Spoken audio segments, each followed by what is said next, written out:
see you.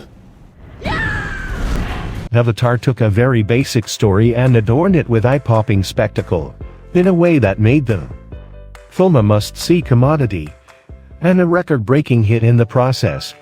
Different theatrical tides, director James Cameron has done it again with Avatar, The Way of Water, a state-of-the-art exercise that rekindles that sense of wonder and demands to be seen by anyone with lingering interest in watching movies in theaters. Although Cameron, who shares script credit with Rick Jaffa and Amanda Silver, has already announced plans for multiple Avatar sequels, wizardry, scope and scale into this 190-minute epic that one gets the impression he approached directing it as if there might never be another, leaving everything on the field, or rather, the waves. In addition, The Way of Water introduces an entirely new Na'vi subculture of reef people, their own evolutionary adaptations and remarkable fauna with which they bond, wedding the original to Cameron's well-documented love of the ocean and its exploration.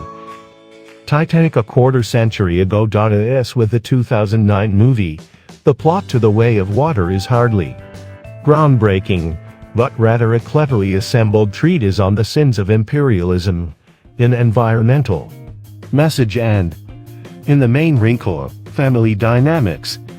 Children their own issues, but largely avoids the Disney Channel-style missteps that might ensue. The sequel picks up many years later, with Jake Sully, Sam Worthington, and Neytiri Zoe Saldana, now the proud parents of 4 kids, still finding time for date nights that consist of euphorically soaring above the Pandora landscape. Happiness is simple, Jake explains in voiceover, until the Sky People return to again lay siege to their paradise, this time motivated by a WALLE-type dilemma that involves having polluted Earth beyond habitability, making the commander of this mission, played by Eddie Falco, speak of the imperative to pacify the hostiles. Out of concern for protecting his family, which Jake repeatedly describes as a father's primary mission.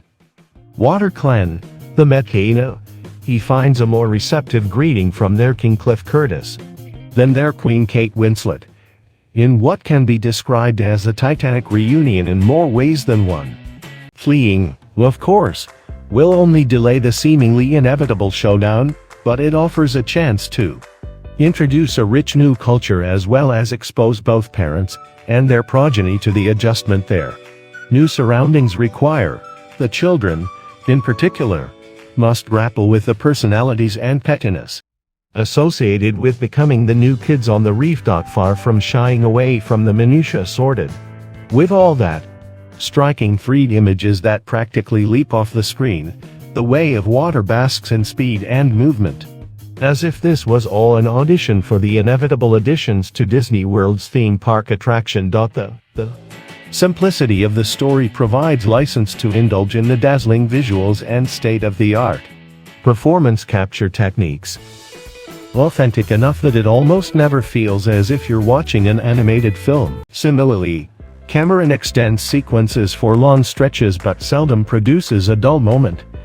Notable exception coming during the final battle, which keeps piling on threats and escapes that easily could have been truncated or tightened. That note amounts to a quibble, though, with a film that brings a full-throated roar to celebrating theatrical moviegoing as a singular experience, practically daring the viewer to resist its muscularity and power. As noted, a great deal has changed since Cameron introduced the Na'vi, including the corporate ownership of the property itself. Ultimately, though, The Way of Water melts away any skepticism that it might be too late or too long in its return to Pandora.